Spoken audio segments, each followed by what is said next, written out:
서울 강남의 화려한 넌사인이 비에 젖은 아스팔트 위로 어지럽게 번지고 있었지만 한서윤의 마음속 폭풍우에 비하면 그것은 아무것도 아니었습니다.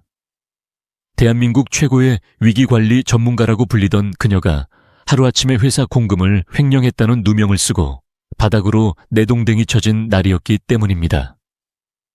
그녀는 빗물이 뚝뚝 떨어지는 코트를 아무렇게나 걸친 채 고급 회원제 바인 녹턴에 무거운 참나무 문을 밀고 들어갔고 익숙하지 않은 독한 위스키를 주문하며 쓰라린 속을 달랬습니다. 알코올이 식도를 타고 흐르며 일시적인 마비가 찾아오자 그녀의 이성적인 판단력은 서서히 흐려지기 시작했고 눈앞에 보이는 모든 것이 왜곡되어 보이기 시작했습니다. 바의 구석진 자리에서 조용히 서류를 검토하고 있던 남자의 뒷모습이 오늘따라 유난히 눈에 거슬렸던 것도 바로 그 빌어먹을 취기 때문이었습니다. 강도진은 베리타스 그룹의 회장이자 재계 서열. 1위라는 무거운 왕관을 잠시 내려놓고 유일하게 자신을 알아보는 사람이 없는 이 어두운 공간에서 휴식을 취하고 있었습니다. 그는 며칠째 이어진 이사회와의 전쟁 같은 지분 방어 싸움에 지쳐 있었고 수행비서조차 물리고 혼자만의 시간을 가지고 있던 터라 낯선 여자의 접근을 전혀 예상하지 못했습니다. 진한 위스키 향과 함께 자신의 테이블로 비틀거리며 다가온 여자는 초점이 풀린 눈으로 그를 빤히 바라보더니 다짜고짜 빈잔을 흔들며 무례하게 말을 걸어왔습니다. 도진은 자신의 최고급 이탈리아산 수트 재킷을 매만지며 불쾌한 표정으로 그녀를 올려다보았지만 여자는 그를 바의 매니저나 웨이터 정도로 착각한 것이 분명해 보였습니다. 서여인은 눈앞의 남자가 뿜어내는 서늘하고 압도적인 기운을 감지하기에는 이미 너무 많이 취해 있었고 그저 그가 입고 있는 옷이 종업원 유니폼치고는 꽤 세련되었다고 생각할 뿐이었습니다. 그녀는 지갑에서 꼬깃꼬깃해진 5만 원권 지폐 2장을 꺼내 테이블 위에 소리나게 내려놓으며 거만한 태도로 얼음을 더 가져오라고 손짓했습니다. 평생 남에게 명령만 내리거나 혹은 남의 뒤처리를 해주며 살아왔던 그녀였기에 술에 취한 상태에서 나온 본능적인 행동은 거침이 없었고 이는 도진의 미간을 깊게 찌푸리게 만들었습니다. 도진이 입을 열어 그녀의 무례함을 지적하려던 찰나 서윤의 얼굴이 급격하게 창백해지더니 그녀가 손으로 입을 틀어막으며 몸을 휘청거렸습니다.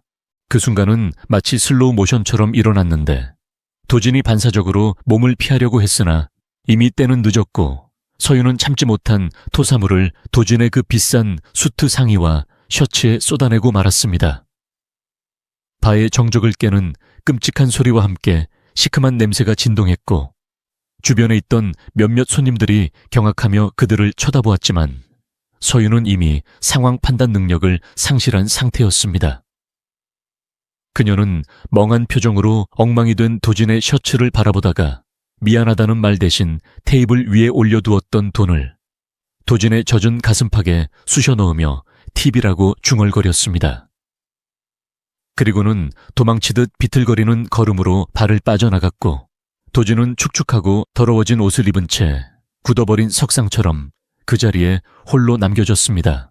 다음 날 아침 서윤을 깨운 것은 머리가 깨질 듯한 숙취와 끊임없이 울리는 휴대전화 벨소리였는데 그녀는 낯선 천장을 바라보며 지난밤의 기억을 필사적으로 떠올리려 애썼습니다. 단편적인 기억 조각들이 스쳐 지나갈 때마다 그녀는 이불을 걷어차며 괴로워했고 특히 자신이 누군가에게 토하고 돈을 던져주었다는 끔찍한 장면이 뇌리를 스칠 때는 비명을 지를 뻔했습니다. 전화를 받자 수화기 너머로 들려온 것은 그녀를 해고한 전 직장의 인사팀이 아닌 국내 최대 기업 베리타스 그룹의 비서실이라는 사실에 그녀는 자신의 귀를 의심했습니다. 베리타스 그룹은 그녀 같은 위기관리 전문가들에게는 꿈의 직장이었지만 동시에 횡령 혐의로 불명예 퇴직한 사람을 받아줄 만큼 호락호락한 것이 아니라는 것을 누구보다 잘 알고 있었습니다. 전화를 건 상대방은 서윤의 과거에 대해서는 일절 언급하지 않은 채 회장님이 직접 그녀의 이력을 검토했으며 파격적인 조건으로 스카우트 제의를 하고 싶으니 당장 본사로 오라고 통보했습니다. 서윤은 이것이 함정일지도 모른다는 의심을 지울 수 없었지만 지금 그녀에게는 선택의 여지가 없었고 잃을 것도 없는 상황이었기에 지푸라기라도 잡는 심정으로 자리에서 일어났습니다. 그녀는 욱신거리는 머리를 부여잡고 샤워를 마친 뒤 가장 단정하고 프로페셔널해 보이는 검은색 정장을 꺼내 입으며 거울 속의 자신에게 단단히 마음먹으라고 다짐했습니다. 그녀가 들어선 베리타스 그룹의 본사 건물은 거대한 유리 요새처럼 위압적이었고 로비에서부터 느껴지는 차가운 공기는 그녀의 긴장감을 극도로 고조시켰습니다. 안내 데스크의 직원은 서윤의 이름을 확인하자마자 정중하지만 어딘가 모르게 경직된 태도로 그녀를 회장 전용 엘리베이터로 안내했는데 그 과정은 마치 죄수가 형장으로 끌려가는 듯한 기묘한 분위기를 풍겼습니다. 초고속 엘리베이터가 상승하는 동안 서윤은 손바닥에 배어나오는 식은땀을 닦으며 자신이 왜 이곳에 불려왔는지에 대한 수만 가지 시나리오를 머릿속으로 그려보았습니다. 경쟁사의 사주를 받은 산업 스파이로 오해받는 것은 아닌지, 혹은 전 직장의 상사가 자신을 완전히 매장하기 위해 베리타스와 모종의 거래를 한 것은 아닌지 온갖 불길한 상상이 꼬리에 꼬리를 물었습니다. 엘리베이터 문이 열리고 그녀의 눈앞에 펼쳐진 것은 서울 시내가 한눈에 내려다 보이는 광활하고 호화로운 집무실이었지만 그곳에는 숨막힐 듯한 침묵만이 감돌고 있었습니다. 집무실의 중앙에는 거대한 흑단나무 책상이 놓여 있었고 그 뒤로 통유리창을 향해 돌아앉아 있는 높은 등받이 의자가 보였는데 그 의자의 주인은 서윤이 들어왔음에도 불구하고 미동조차 하지 않았습니다. 서윤은 마른 침을 삼키며 책상 앞으로 다가가 정중하게 허리를 숙여 인사하고 자신의 이름을 밝혔지만 돌아오는 것은 묵묵부답뿐이었고 이는 그녀를 더욱 불안하게 만들었습니다. 그녀가 다시 한번 입을 열어 면접을 보러 왔다고 말하려는 순간 의자가 천천히 회전하며 남자의 모습이 드러났고 서윤은 숨을 멈출 수밖에 없었습니다. 날카로운 턱선과 차가운 눈매, 그리고 오만함이 묻어나는 입꼬리를 가진 그 남자는 어젯밤 그녀가 배서 마주쳤던 바로 그 웨이터, 아니 종업원으로 착각했던 남자였습니다. 강도진은 서윤의 경악한 표정을 즐기기라도 하듯 여유로운 미소를 지으며 책상 서랍을 열어 무언가를 꺼내 그녀의 앞에 툭 던졌는데 그것은 토사물 자국이 선명하게 남아있는 최고급 셔츠와 꼬깃꼬깃한 5만 원권 지폐 2장이었습니다. 서윤의 머릿속이 새하얗게 변하며 다리에 힘이 풀리는 것을 느꼈고 그녀는 본능적으로 뒷걸음질 치려 했으나 도진의 날카로운 시선이 그녀를 그 자리에 못 박았습니다. 도진은 천천히 자리에서 일어나 책상을 짚으며 서윤에게 몸을 기울였고 그의 압도적인 존재감은 넓은 집무실을 가득 채우며 그녀를 질식시킬 듯 조여왔습니다.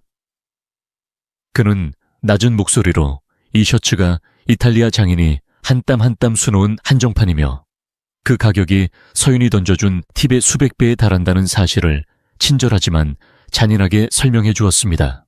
서여윤은 쥐구멍이라도 있으면 숨고 싶은 심정으로 고개를 떨구며 거듭 사과했지만 도진은 그녀의 사과 따위는 안중에도 없다는 듯 차갑게 말을 끊었습니다. 그는 자신이 입은 금전적인 손해보다 더 큰 문제는 자신의 자존심과 명예가 훼손된 것이라고 말하며 어젯밤의 일로 인해 자신이 느꼈던 모멸감은 돈으로 환산할 수 없다고 덧붙였습니다. 서윤은 떨리는 목소리로 변상을 하겠다고 말했지만 지금 당장 직장도 없고 통장, 잔고도 바닥난 그녀에게는 현실성 없는 약속일 뿐이라는 것을 두 사람 모두 알고 있었습니다. 도진은 피식 웃으며 서윤의 초라한 현실을 꼬집었고 그녀가 전 직장에서 쫓겨난 사연부터 현재 신용 상태까지 모든 뒷조사를 이미 마쳤음을 암시하는 서류 뭉치를 흔들어 보였습니다. 그것은 단순한 면접이 아니라 철저하게 계산된 사냥이었으며 도진은 서윤이라는 먹잇감을 벼랑 끝으로 몰아놓은 뒤 자신이 원하는 것을 얻어낼 준비를 마친 상태였습니다. 도진은 서류 뭉치를 책상 위에 던지며 서윤에게 선택권을 주겠다고 말했는데, 하나는 이대로 나가서 명예훼손과 기물파손 그리고 모욕죄로 고소를 당해 감옥에 가는 것이었고, 다른 하나는 자신의 제안을 받아들이는 것이었습니다. 서윤은 주먹을 꽉 쥐며 그 제안이 무엇인지 물었고, 도진은 기다렸다는 듯이 또 다른 계약서를 꺼내 그녀의 앞으로 밀어주었습니다.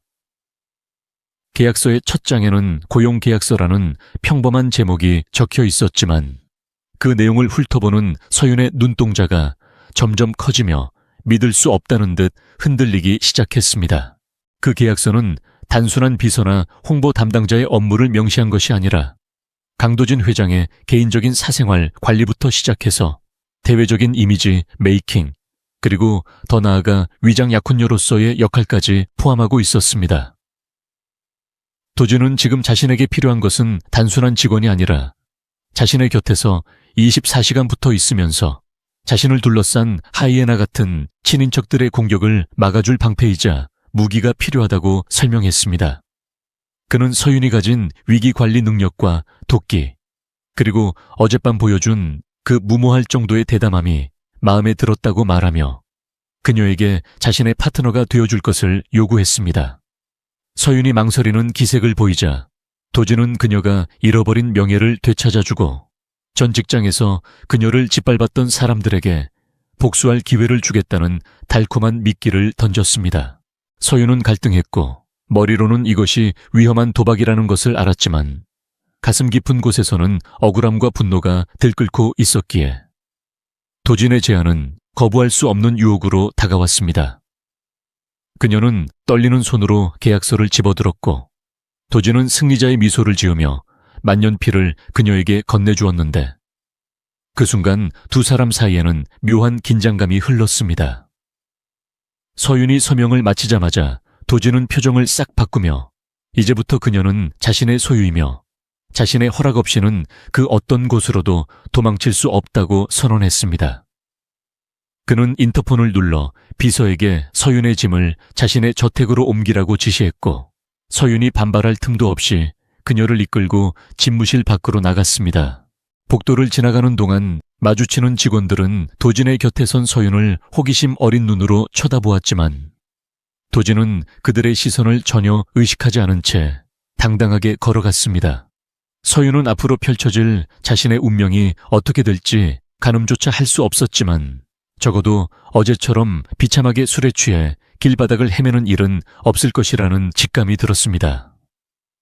도진은 엘리베이터 안에서 서윤을 벽으로 몰았으며 계약 기간 동안 그녀가 지켜야 할 수칙들을 나열하기 시작했는데 그 내용들은 하나같이 황당하고 독단적이었습니다. 절대 다른 남자와 눈을 마주치지 말 것과 자신의 전화를 3번 울리기 전에 받을 것, 그리고 무엇보다 자신을 사랑하지 말 것 등이 포함되어 있었습니다. 서윤은 기가 막히다는 표정으로 그를 올려다보며 자신이 왜 그쪽을 사랑하겠느냐고 반문했지만 도진은 묘한 눈빛으로 그녀를 바라보며 사람 일은 모르는 것이라고 중얼거렸습니다. 지하 주차장에 도착하자 대기하고 있던 검은색 세단이 그들을 맞이했고 운전기사가 정중하게 문을 열어주자 도진은 서윤을 먼저 태우고 자신도 그 옆에 앉았습니다. 차가 출발하고 도심의 풍경이 창밖으로 빠르게 스쳐 지나가는 동안 서윤은 창문에 비친 자신의 얼굴을 바라보며 이것이 악마와의 거래인지 아니면 구원의 동아줄인지 자문했습니다. 차 안의 침묵을 깬 것은 도진이었는데 그는 서윤에게 오늘 저녁 자신의 본가에서 가족들과의 식사가 있을 예정이니 단단히 준비하라고 통보했습니다. 그것은 단순한 식사가 아니라 도진을 끌어내리기 위해 호시탐탐 기회를 노리는 계모와 이복 형제들이 모인 전쟁터라는 것을 서윤은 직감적으로 알 수 있었습니다. 도진은 서윤에게 태블릿 PC를 건네며 가족들의 신상 정보와 약점들이 적힌 파일을 숙지하라고 지시했고 서윤은 프로페셔널한 본능이 되살아나며 빠르게 정보를 흡수하기 시작했습니다. 파일 속의 인물들은 하나같이 화려한 겉모습 뒤에 추악한 비밀을 감추고 있었고 서윤은 자신이 상대해야 할 적들이 만만치 않음을 깨달았습니다. 하지만 그녀의 눈빛은 두려움보다는 투지로 빛나기 시작했고 도진은 곁눈질로 그녀의 변화를 관찰하며 자신의 선택이 틀리지 않았음을 확신했습니다. 저택에 도착했을 때 서윤을 압도한 것은 거대한 정원과 성처럼 웅장한 건물이었지만 그보다 더 소름 끼치는 것은 집안 곳곳에 배치된 수많은 감시 카메라와 경호원들이었습니다. 도진은 이곳이 자신의 집이자 감옥이라고 자조적으로 말하며 서윤의 손을 잡고 현관으로 들어섰는데 그의 손은 차가웠지만 묘하게 안정감을 주었습니다. 현관에는 도진의 계모인 최 여사가 서늘한 미소를 지으며 그들을 기다리고 있었고 그녀의 눈빛은 서윤을 위아래로 훑으며 저기를 드러냈습니다.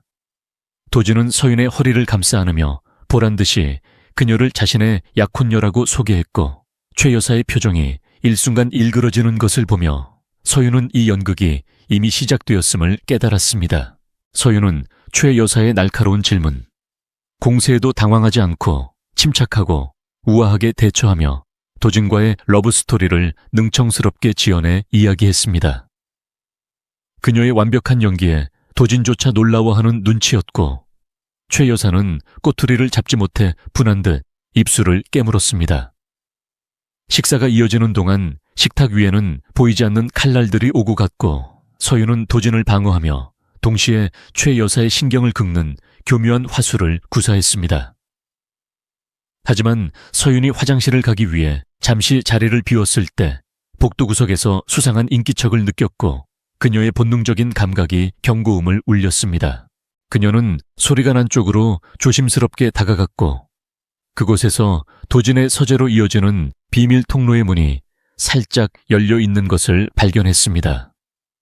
호기심과 의심이 그녀를 이끌었고 그녀는 주위를 살핀 뒤 조용히 그 안으로 발을 들여놓았습니다.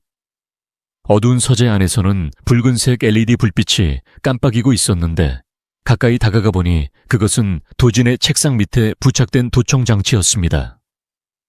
서윤은 등골이 서늘해지는 것을 느끼며 그것을 떼어내려 했지만 그때 뒤에서 차가운 금속성의 소리가 들려왔습니다. 저기서 뭐 하는 거지? 도진의 목소리가 들려왔고 서윤이 놀라 뒤를 돌아보았을 때 그는 어둠 속에서 그녀를 노려보고 있었습니다. 하지만 서윤은 당황하지 않고 손에 든 도청 장치를 들어보이며 말했습니다. 회장님은 집 청소를 제대로 안 하시나 봐요. 이런 쓰레기가 굴러다니게 놔두시고. 도진의 눈이 커지며 서윤에게 다가왔고 그녀의 손에 들린 도청 장치를 확인하자 그의 표정이 무섭게 굳어졌습니다. 서윤은 미소를 지으며 이것이 자신의 첫 번째 업무 성과라고 말했고 도진은 그녀를 복잡한 눈빛으로 바라보았습니다. 이제 두 사람은 단순한 고용관계를 넘어 생존을 위한 공범자가 되었고 이 거대한 저택에서 벌어질 치열한 싸움의 서막이 올랐습니다. 서윤은 자신이 선택한 이 길이 결코 평탄하지 않을 것임을 예감하며 도진의 눈을 똑바로 응시했습니다. 강도진은 한서윤이 건넨 도청 장치를 받아들고는 믿을 수 없다는 표정으로 그것을 이리저리 뜯어보았는데 그의 소나기에 들어간 작은 기계 장치는 순식간에 으스러져 형체를 알아볼 수 없는 플라스틱 조각으로 변해버렸습니다. 그의 눈동자는 분노로 인해 시퍼렇게 타오르고 있었지만 그 분노의 대상은 서윤이 아니라 자신의 가장 사적인 공간인 서재까지 침범한 보이지 않는 적들과 허술하기 짝이 없는 보안팀을 향하고 있었습니다. 도진은 으스러진 잔해를 쓰레기통에 거칠게 던져 넣으며 긴 한숨을 내쉬었고 서윤은 그 모습을 팔짱을 낀 채 여유롭게 지켜보며 자신이 이 위험한 저택에서 단순한 장식품 이상의 가치를 지니고 있음을 무언의 압박으로 증명해 보였습니다.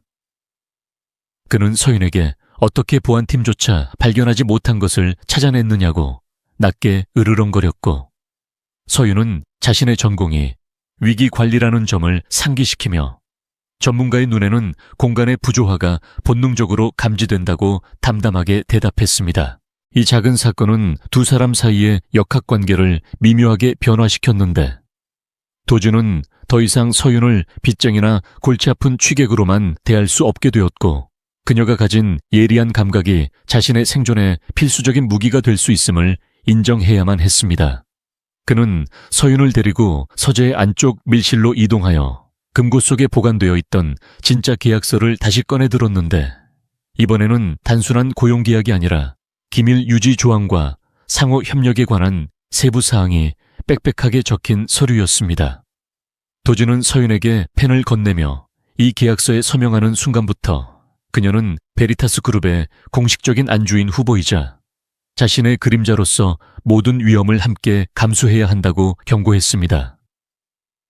서윤은 망설임 없이 계약서에 서명했고 종이 위를 스치는 펜촉 소리는 마치 전장으로 나가는 병사의 칼날 가는 소리처럼 서늘하게 울려 퍼졌습니다. 계약이 체결되자마자 도지는 서윤에게 저택의 보안 시스템에 접속할 수 있는 권한과 마스터키를 넘겨주며 오늘 밤부터 당장 이 집안의 보안 구멍을 찾아내 메우라는 첫 번째 임무를 부여했습니다. 서윤은 기가 막히다는 표정으로 방금 막 입주한 사람에게 너무 가혹한 처사가 아니냐고 항변하려 했지만 도진의 눈 밑에 들이운 짙은 피로와 고립감을 목격하고는 묘한 연민을 느끼며 입을 다물었습니다. 그녀는 배정받은 객실로 돌아와 짐을 풀었는데 방은 호화롭기 그지없었지만 사람의 온기라고는 전혀 느껴지지 않는 차가운 모델하우스 같았고 침대 옆 협탁에 놓인 도진의 가족 사진은 유리가 깨진 채 방치되어 있어 이 집안의 불행한 역사를 대변하는 듯 했습니다. 서윤은 잠이 오지 않아 창가에 서서 정원을 내려다보았고 어둠 속에 숨어 번뜩이는 붉은 감시 카메라의 불빛들이 마치 그녀를 감시하는 맹수의 눈처럼 느껴져 등골이 오싹해졌습니다. 새벽 2시가 넘은 시각, 서윤은 목이 말라 물을 마시기 위해 아래층 주방으로 내려가던 중 도진의 서재 문틈 사이로 새어나오는 푸르스름한 빛과 다급한 타자 소리를 듣고 걸음을 멈췄습니다. 평소 같으면 무시하고 지나갔겠지만 그녀의 직감은 무언가 잘못 돌아가고 있음을 강렬하게 경고하고 있었고 그녀는 조심스럽게 문을 열고 안을 들여다보았습니다. 서재 안은 여러 대의 모니터에서 뿜어져 나오는 빛으로 가득 차 있었고 도진은 셔츠 소매를 걷어붙인 채 식은땀을 흘리며 키보드를 두들기고 있었는데 화면에는 붉은색 경고창들이 쉴 새 없이 팝업되며 시스템 붕괴를 알리고 있었습니다. 서윤이 무슨 일이냐고 묻기도 전에 도진은 들어오지 말라고 소리쳤지만 그녀는 이미 모니터 화면에 뜬 코드를 읽어내리고 상황이 심각하다는 것을 파악한 뒤였습니다. 그것은 단순한 시스템 오류가 아니라 베리타스 그룹의 메인 서버와 도진의 개인 클라우드를 동시에 타격하고 있는 고도로 정교한 디도스 공격과 해킹 시도였으며 범인은 방화벽이 무력화되는 틈을 타 기밀 문서를 빼돌리려 하고 있었습니다. 서윤은 도진을 밀쳐내다시피 하여 의자에 앉았고 당황한 도진이 뭐 하는 짓이냐고 제지하려 했지만 그녀의 손가락은 이미 보이지 않을 정도로 빠르게 키보드 위를 날아다니며 방어 코드를 짜 넣기 시작했습니다. 그녀는 과거 위기 관리팀에서 일할 때 숱한 사이버 테러를 방어해본 경험이 있었고 지금 눈앞에서 벌어지는 공격 패턴이 당시 자신이 상대했던 해커 그룹의 수법과 유사하다는 것을 단번에 알아차렸습니다. 서윤의 눈동자는 모니터의 빛을 받아 차갑게 빛났고 그녀의 입에서는 알 수 없는 전문 용어들이 튀어나오며 도진에게 보조 서버의 전원을 차단하라는 지시를 내렸습니다. 도진은 얼떨결에 서윤의 지시에 따라 물리적인 서버 연결을 끊었고 서윤은 그 틈을 타 공격자가 심어놓은 악성 코드를 역추적하여 그들의 경로를 차단하고 가짜 데이터를 흘려보내는 미끼 전술을 구사했습니다. 긴박한 10여 분이 흐르고 마침내 화면을 뒤덮었던 붉은 경고창들이 사라지고 시스템 복구 메시지가 뜨자 서재 안에는 무거운 정적과 함께 거친 숨소리만이 감돌았습니다. 서윤은 등받이에 몸을 기대며 깊은 안도의 한숨을 내쉬었고 이마에 맺힌 땀을 닦아내며 도진을 올려다보았는데 그는 마치 기적을 목격한 사람처럼 멍한 표정으로 그녀를 바라보고 있었습니다. 도진은 자신이 수십 명의 보안 전문가를 고용해서도 막지 못했던 공격을 이 여자가 단신으로 막아냈다는 사실에 충격을 받았고 동시에 그녀에 대한 경계심이 완전히 무너져 내리는 것을 느꼈습니다. 서윤은 여기서 멈추지 않고 공격자가 남긴 흔적을 분석하여 IP 주소를 우회한 경로를 찾아내 지도 위에 표시했는데 그 위치는 놀랍게도 도진의 이복형이 운영하는 계열사의 본사 건물이었습니다. 그녀는 모니터를 가리키며 이것이 단순한 외부 해커의 소행이 아니라 내부의 적이 사주한 명백한 범죄 행위임을 지적했고 도진의 표정은 차갑게 굳어지며 주먹을 불끈 쥐었습니다. 서윤은 이 증거를 저장하여 나중에 반격의 카드로 사용할 수 있도록 암호화된 파일로 만들어 도진의 개인 USB에 담아 건넸고 도진은 그 작은 저장 장치를 생명줄처럼 꽉 쥐었습니다. 그는 서윤에게 고맙다는 말을 하려다 멈칫하더니 대신 쉰 목소리로 배가 고프지 않냐고 엉뚱한 질문을 던졌고 서윤은 긴장이 풀리면서 픽 웃음을 터뜨렸습니다. 두 사람은 주방으로 내려가 컵라면을 끓여 먹으며 어색하지만 평화로운 새벽 시간을 보냈는데 대한민국 최고의 재벌 회장과 위장 약혼녀가 냄비 하나를 두고 마주 앉은 모습은 기묘하면서도 인간적인 풍경이었습니다. 도진은 라면 국물을 마시며 자신이 왜 그토록 가족들을 불신하게 되었는지 그리고 어렸을 때부터 겪어야 했던 암살 위협과 배신에 대해 담담하게 털어놓았습니다. 서윤은 묵묵히 그의 이야기를 들어주며 그가 가진 오만함과 까칠한 성격이 사실은 자신을 보호하기 위해 겹겹이 쌓아 올린 갑옷일 뿐이라는 것을 깨닫게 되었고 그에게 연민 이상의 감정을 느끼기 시작했습니다. 그녀는 도진에게 자신은 돈 때문에 고용된 사람이지만 적어도 계약 기간 동안만큼은 당신의 등을 절대 찌르지 않겠다고 약속했고 도진은 그 말에 흔들리는 눈빛으로 그녀를 응시했습니다. 다음 날 아침 저택의 분위기는 전날과는 확연히 달라져 있었는데 도진이 고용인들을 집합시켜 서윤을 깍듯이 모시라고 엄명을 내렸기 때문입니다. 서윤이 아침 식사를 위해 식당에 내려왔을 때 도진은 이미 출근 준비를 마친 상태였고 식탁 위에는 최신형 노트북과 통신 장비 그리고 법인 카드가 놓여 있었습니다. 도진은 넥타이를 매만지며 오늘부터 본격적인 전쟁이 시작될 것이라고 예고했고 서윤은 그 장비들을 챙기며 전투 준비를 마친 전사처럼 비장한 표정을 지었습니다. 그녀의 첫 번째 공식 일정은 도진과 함께 백화점에 들러 다가올 자선 파티에 입고 갈 드레스를 고르는 것이었는데 이는 대외적으로 두 사람의 관계를 공표하는 쇼케이스나 다름없었습니다. 백화점 VIP 라운지에서 도진은 점원들이 가져온 수십 벌의 드레스를 까다롭게 고르며 서윤에게 이것저것 입어보라고 지시했는데 그의 눈빛은 마치 상품을 감정하는 것이 아니라 자신의 여자를 가장 아름답게 치장하려는 남자의 소유욕으로 이글거리고 있었습니다. 서윤이 붉은색 벨벳 드레스를 입고 피팅룸에서 나왔을 때 도진은 들고 있던 커피잔을 내려놓는 것을 잊을 정도로 넋을 잃고 바라보았고 주변의 직원들은 두 사람의 완벽한 비주얼에 감탄사를 연발했습니다. 도진은 자리에서 일어나 서윤에게 다가가 목에 걸려있던 다이아몬드 목걸이의 위치를 바로잡아주며 거울 속의 두 사람을 바라보았는데 그 모습은 영락없는 연인의 모습이었습니다.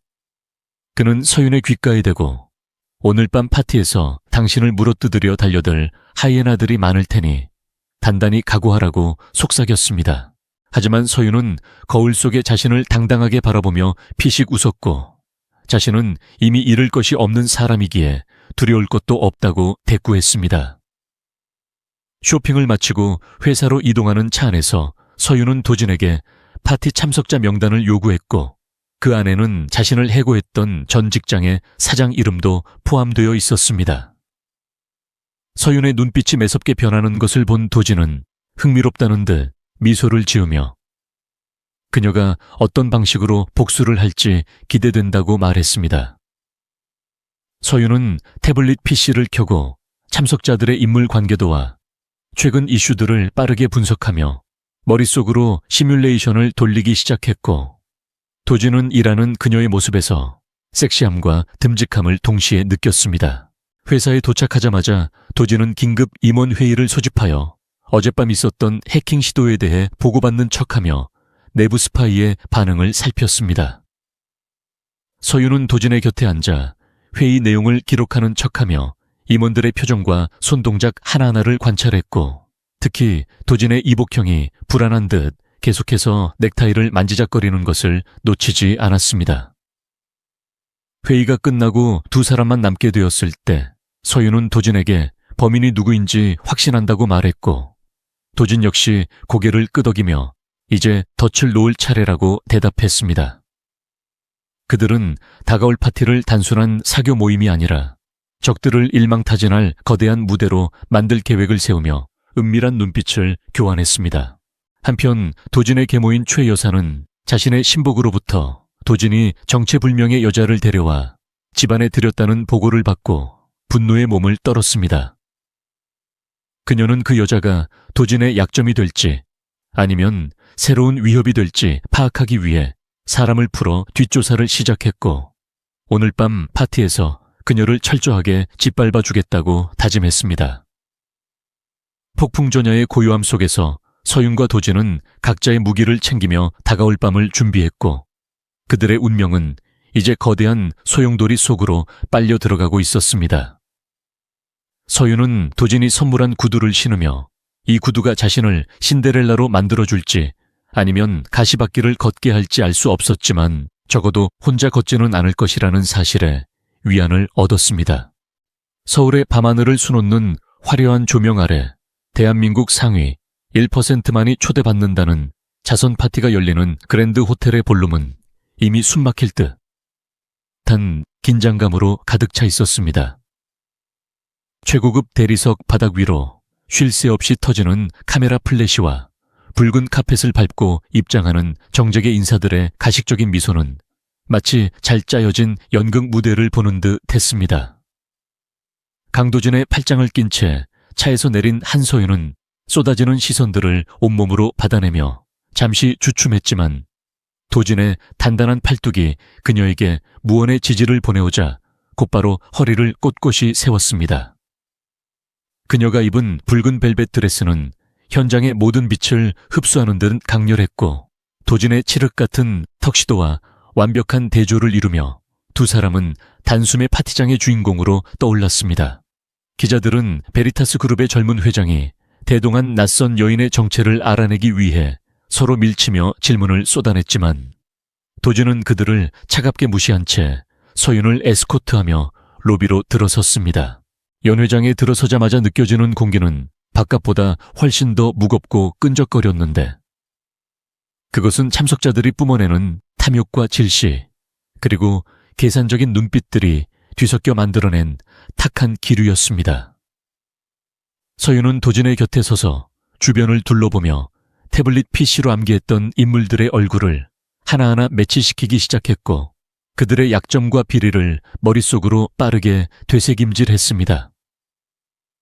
가장 먼저 그들에게 다가온 것은 예상대로 도진의 계모인 최 여사와 그녀의 아들이자 도진의 이복동생인 강민재였는데, 그들의 얼굴에는 반가움 대신 경계심이 역력했습니다.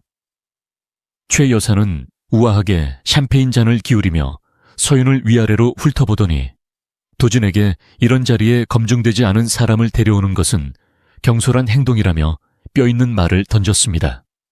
그녀의 목소리는 부드러웠지만 그 속에 담긴 칼날은 예리했고, 주변에 있던 몇몇 귀부인들이 부채로 입을 가리며 수근거리는 소리가 들려왔습니다.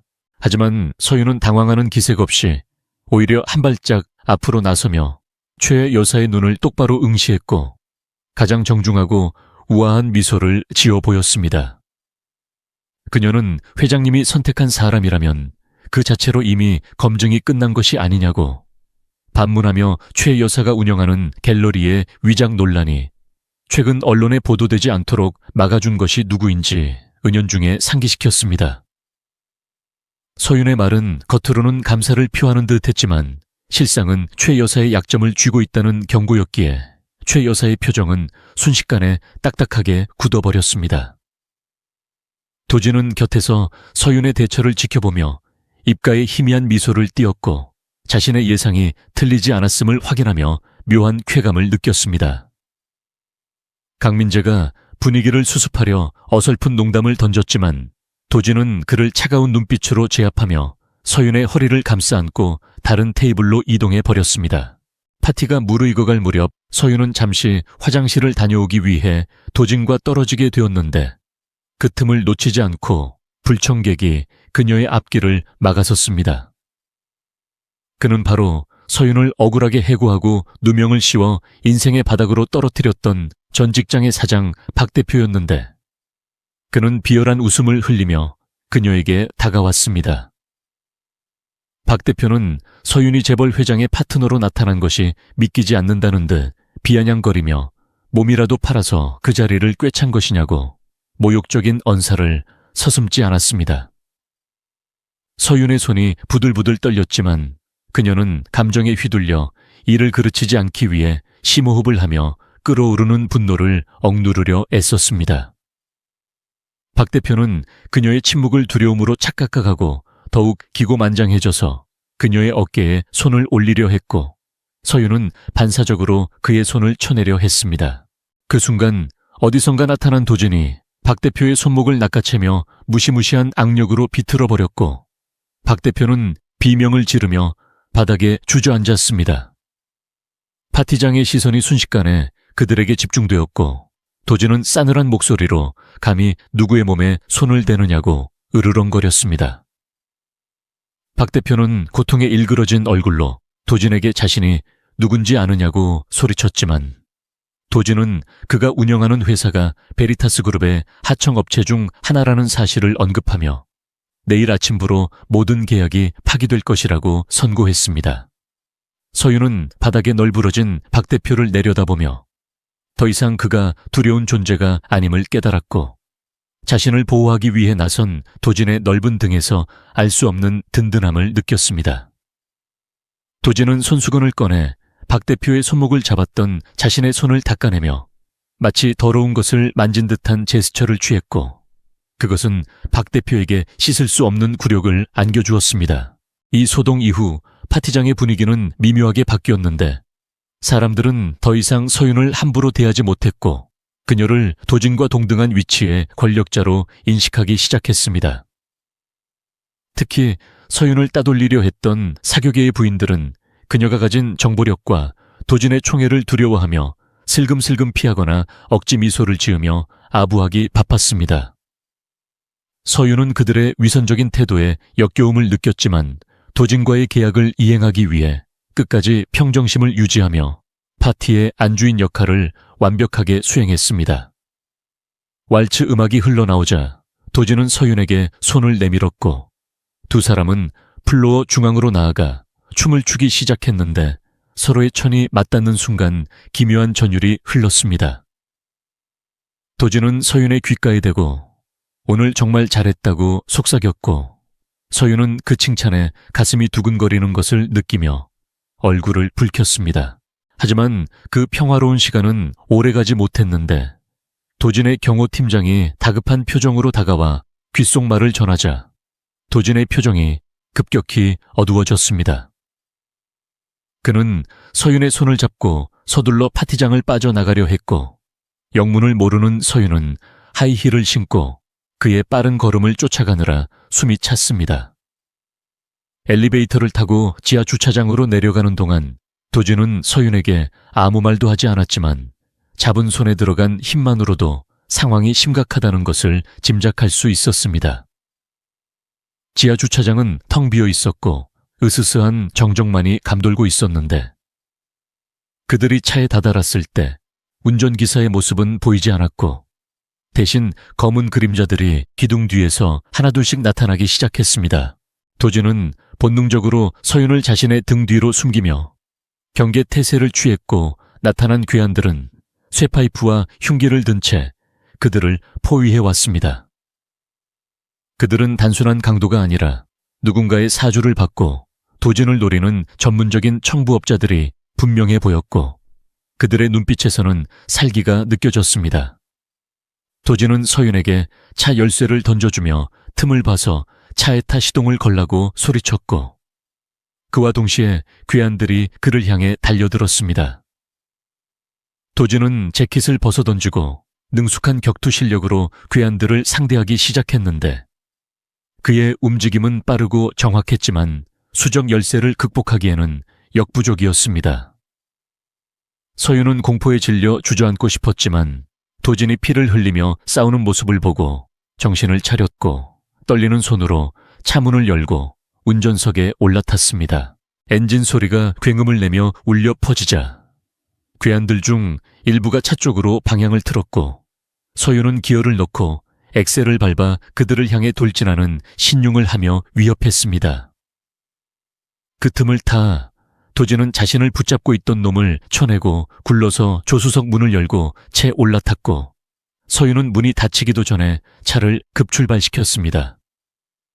타이어가 비명을 지르며 바닥을 긁었고 차는 주차장 출구를 향해 미친 듯이 질주했지만 뒤따라온 괴한들의 차량이 그들을 추격하기 시작했습니다.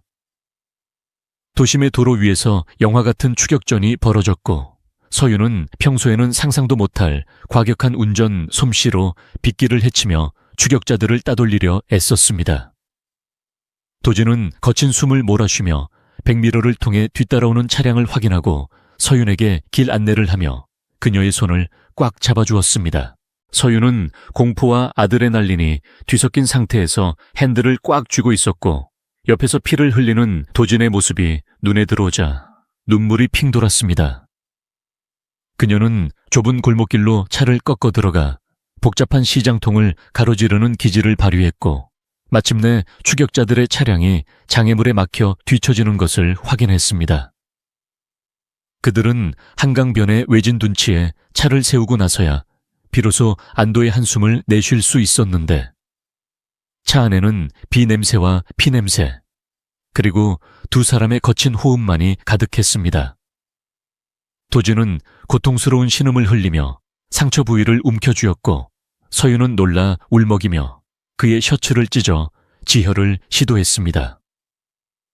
그녀의 손은 피범벅이 되었지만 그녀는 아랑곳하지 않고 도진을 살리기 위해 필사적으로 응급처치를 했습니다. 도진은 흐릿해지는 의식 속에서도 자신을 위해 울고 있는 서윤의 얼굴을 바라보며 가슴 한구석이 찡해지는 것을 느꼈습니다. 그는 피 묻은 손을 들어 서윤의 뺨을 어루만지며 괜찮다고 안심시켰지만 서윤은 고개를 저으며 눈물을 뚝뚝 흘렸습니다. 오늘 밤 두 사람은 죽음의 문턱을 함께 넘었고 그 경험은 그들 사이의 가짜 계약 관계를 송두리째 뒤흔들어 놓았습니다. 더 이상 그들은 비즈니스 파트너가 아니라 서로의 생명을 지켜준 운명 공동체였고 그 사실은 두 사람 모두에게 두려움과 동시에 묘한 설렘을 안겨주었습니다. 서윤은 119에 신고하려 했지만 도진은 병원으로 가면 언론에 노출되어 주가가 폭락할 것이라며 자신의 개인 주치의가 있는 안전가옥으로 가야 한다고 고집을 부렸습니다. 결국 서윤은 도진의 지시에 따라 다시 운전대를 잡았고 어둠 속에 숨겨진 교회의 별장으로 차를 몰았습니다. 가는 내내 도진은 의식을 잃지 않기 위해 서윤에게 끊임없이 말을 걸었고 서윤은 떨리는 목소리로 대답하며 그가 잠들지 않도록 애썼습니다. 별장에 도착했을 때 미리 연락을 받은 주치의와 경호원들이 대기하고 있었고 도진은 즉시 수술실로 옮겨졌습니다.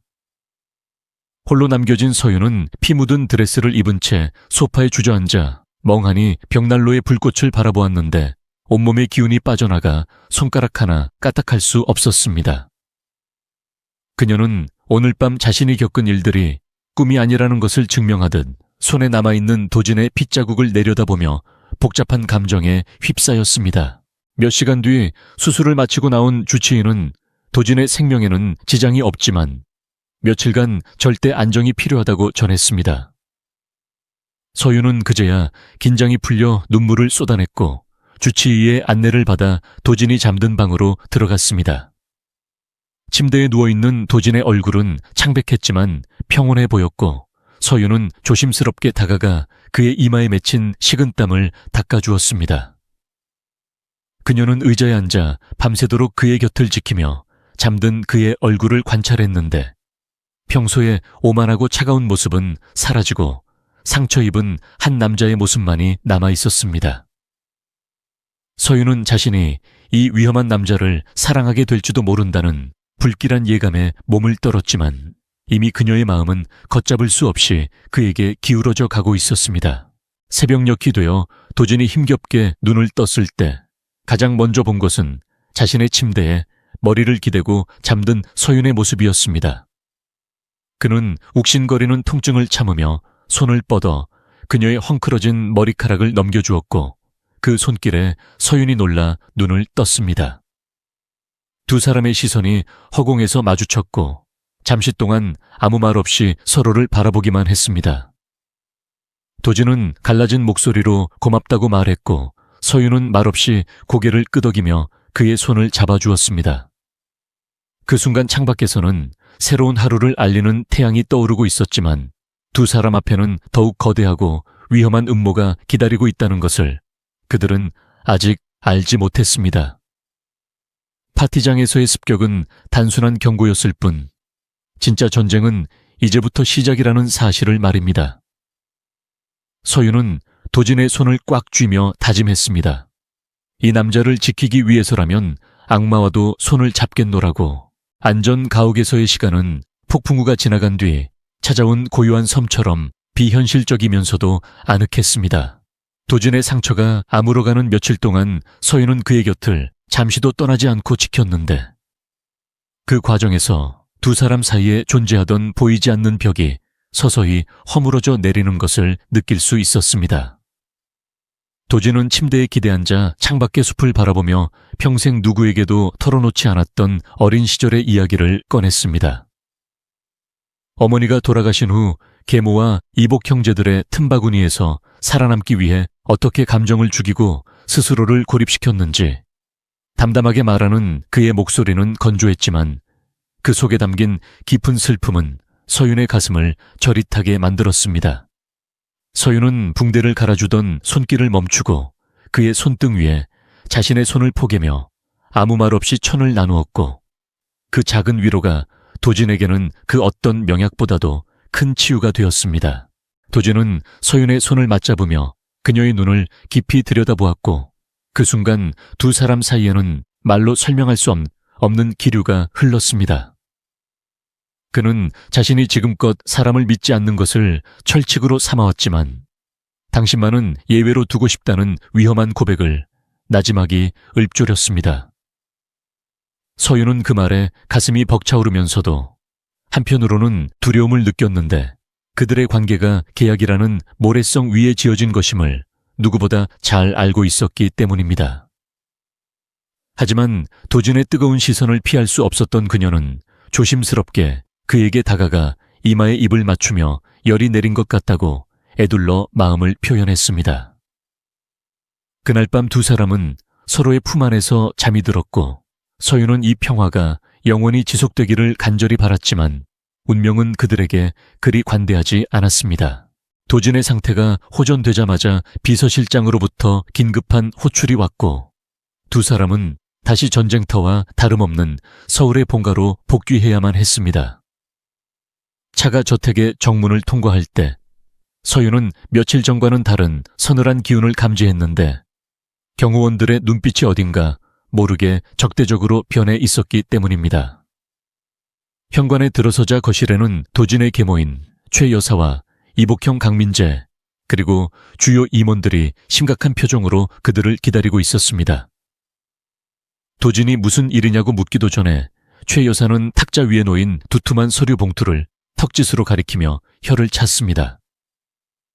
그녀는 도진이 여우 같은 여자에게 홀려 회사를 통째로 넘길 뻔했다며 비아냥거렸고 강민재는 승리감에 도취된 표정으로 노트북 화면을 띄워 보여주었습니다.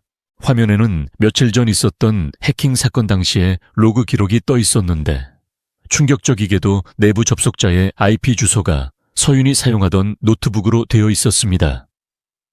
게다가 서윤의 개인 이메일 계정에서 경쟁사 임원과 주고받은 듯한 암호화된 메시지와 베리타스 그룹의 기밀 설계도가 전송된 내역까지 고스란히 캡처되어 있었습니다. 서윤은 핏기가 싹 가신 얼굴로 화면을 뚫어지게 바라보며 이것은 명백한 조작이라고 소리쳤지만 증거들은 너무나도 정교하게 꾸며져 있었습니다. 최 여사는 기다렸다는 듯이 서윤이 전 직장에서 쫓겨난 이유도 횡령이 아니라 산업 스파이 혐의 때문이었다는 거짓 정보를 들이밀며 그녀가 처음부터 의도적으로 도진에게 접근했다고 몰아세웠습니다. 도진은 믿을 수 없다는 표정으로 서류들을 훑어보았고 그의 손이 미세하게 떨리는 것을 본 서윤은 심장이 덜컥 내려앉는 기분이었습니다. 모든 정황이 서윤을 범인으로 지목하고 있었고 특히 배서 우연을 가장해 만났던 첫 만남조차 치밀하게 계산된 각본이었다는 주장은 도진의 가장 아픈 트라우마를 건드렸습니다. 도진은 천천히 고개를 들어 서윤을 바라보았는데 그의 눈빛은 방금 전까지 보여주었던 따스함은 온데간데 없이 차갑게 식어 있었습니다. 그는 낮고 갈라진 목소리로 서윤에게 묻고 싶은 것은 단 하나라고 말하며 그날 뵈서 자신을 만난 것이 정말 우연이었는지 아니면 계획된 것이었는지 물었습니다. 서윤은 도진의 눈동자 속에서 흔들리는 불신을 읽어내고 말문이 막혔는데 그가 자신을 의심하고 있다는 사실 자체가 그녀에게는 견딜 수 없는 모욕이자 상처였습니다. 서여윤은 입술을 깨물며 눈물을 참아내고 도진을 똑바로 응시하며 자신은 결백하다고 그리고 그날의 만남은 우연이었으며 당신을 지키기 위해 했던 모든 행동들은 진심이었다고 단호하게 말했습니다. 하지만 도진은 이미 과거의 배신들이 남긴 상처로 인해 이성을 잃어가고 있었고 눈앞에 놓인 조작된 증거들이 주는 충격에서 헤어나오지 못하고 있었습니다. 그는 서윤에게 당장 나가라고 소리치지는 않았지만 침묵으로 일관하며 고개를 돌려버렸고 그것은 그 어떤 비난보다도 잔인한 거절의 의사표시였습니다. 최 여사는 콧노래를 흥얼거리며 보안팀을 불러 서윤을 끌어내라고 지시했고 서윤은 다가오는 경호원들을 손으로 제지하며 스스로 나가겠다고 차갑게 쏘아붙였습니다. 그녀는 짐을 챙기러 방으로 올라가지도 않은 채 입고 있던 옷 그대로 뒤도 돌아보지 않고 저택을 빠져나왔습니다. 거대한 철문이 닫히는 소리가 등 뒤에서 쾅 하고 울렸을 때 서윤은 마치 세상에서 버려진 듯한 고립감을 느꼈지만 동시에 오기 같은 투지가 불타올랐습니다. 그녀는 택시를 잡아타고 시내의 허름한 모텔로 향했는데 화려했던 며칠간의 생활이 마치 신기루처럼 사라지고 다시 차가운 현실 바닥으로 떨어진 기분이었습니다. 좁고 눅눅한 모텔 방에 들어선 서윤은 침대에 주저앉아 참았던 숨을 토해내며 잠시 흐느꼈지만 곧 눈물을 닦아내고 거울 속에 비친 자신의 얼굴을 매섭게 노려보았습니다. 이대로 무너질 수는 없었고 자신을 함정에 빠뜨린 자들에게 처절한 대가를 치르게 해주겠다고 다짐했습니다. 서윤은 편의점에서 산 저렴한 노트북을 켜고 자신에게 덮어 씌워진 누명의 실체를 파악하기 위해 분석을 시작했습니다. 그녀는 조작된 증거들이 너무나 완벽하다는 점에 주목했는데 이는 베리타스 그룹의 보안 시스템을 훤히 꿰뚫고 있는 내부자가 개입하지 않고서는 불가능한 일이었습니다. 그녀의 머릿속에는 해킹 사건 당시 파악했던 IP 주소와 최 여사, 그리고 전 직장의 박 대표가 하나의 연결고리로 이어지기 시작했습니다. 서윤은 박 대표가 최 여사의 비자금을 세탁해주는 대가로 베리타스의 하청을 독점해왔고 그 과정에서 자신의 존재가 걸림돌이 되자 제거하려 했다는 가설을 세웠습니다. 진실을 밝히기 위해서는 박 대표가 숨겨둔 이중 장부가 필요했고 그것은 분명 그의 비밀 사무실 금고 안에 있을 것이었습니다. 한편 도진은 서윤이 떠난 텅 빈 방에 홀로 앉아 깨진 유리 액자를 바라보며 괴로워하고 있었습니다. 이성이 돌아오면서 그는 서윤이 스파이라면 자신을 구하기 위해 목숨을 걸고 운전을 하거나 밤새 간호를 할 리가 없다는 모순점을 깨닫기 시작했습니다. 하지만 어머니에게 버림받고 형제들에게 배신당했던 기억이 자꾸만 의심을 부채질했고 그는 혼란스러운 머리를 감싸 쥐었습니다. 그때 비서실장이 조심스럽게 들어와 서윤이 남기고 간 태블릿 PC를 건넸는데 그 안에는 그녀가 밤새 정리했던 최 여사 일당의 비리 자료들이 정리되어 있었습니다. 도진은 떨리는 손으로 자료들을 넘겨보며 자신이 얼마나 어리석은 짓을 저질렀는지 뼈저리게 후회했고 당장 그녀를 찾아오라고 소리쳤습니다. 하지만 서윤은 이미 도진의 손이 닿지 않는 곳에서 홀로 위험한 도박을 준비하고 있었습니다. 그녀는 검은색 모자와 마스크로 얼굴을 가리고 박 대표의 비밀 사무실이 위치한 강남의 한 오피스텔 건물 잠입을 시도했습니다. 경비가 삼엄한 곳이었지만 그녀는 배달원으로 위장하여 화물 엘리베이터를 타고 지하 주차장으로 침투하는 데 성공했습니다. 어두운 주차장 구석에 숨어 건물의 구조도를 머릿속으로 그리며 그녀는 과거 보안 전문가로 일하며 익혔던 모든 기술을 총동원했습니다. 그녀의 목표는 15층에 있는 펜트하우스였는데 그곳은 박 대표가 은밀한 거래를 할 때만 사용하는 아지트였습니다. 서윤은 환기구를 통해 건물 내부로 진입했고 먼지와 거미줄을 뒤집었으며 좁은 통로를 기어가 15층 사무실 천장에 도착했습니다. 아래를 내려다보니 박 대표와 최 여사의 비서가 마주 앉아 샴페인을 터뜨리며 서윤과 도진을 이간질하는데 성공한 것을 자축하고 있었습니다.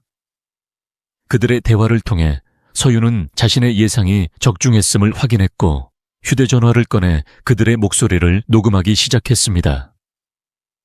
그들은 도진을 완전히 무너뜨린 후 베리타스를 매각하고 해외로 도피할 계획까지 세우고 있었는데 그 내용은 상상을 초월할 정도로 악랄했습니다.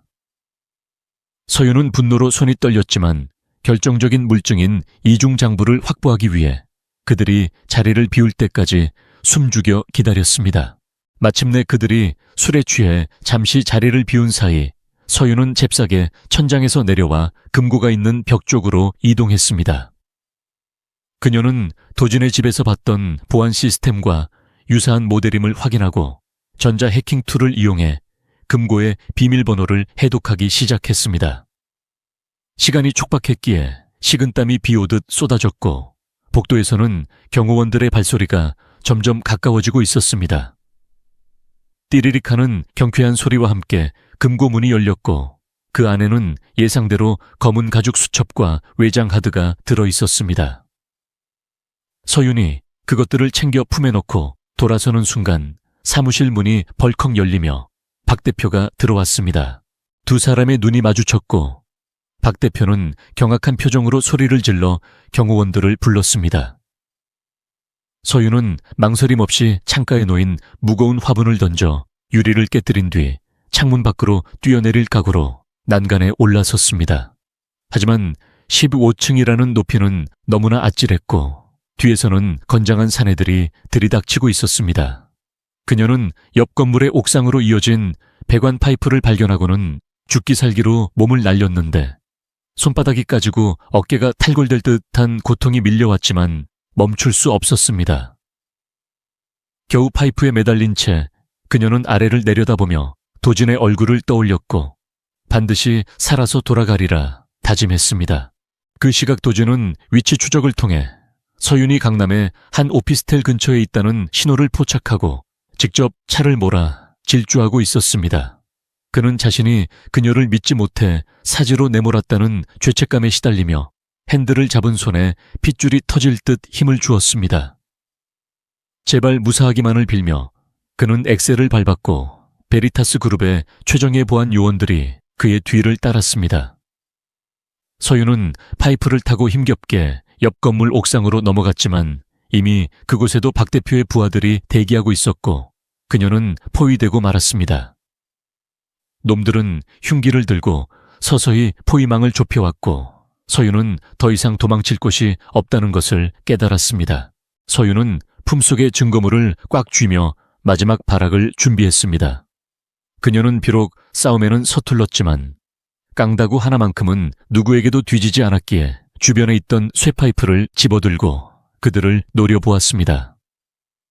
그때 놈들 중 대장으로 보이는 자가 비릿한 웃음을 흘리며 다가와 그녀의 뺨을 세게 후려쳤고 서윤은 중심을 잃고 쓰러졌습니다.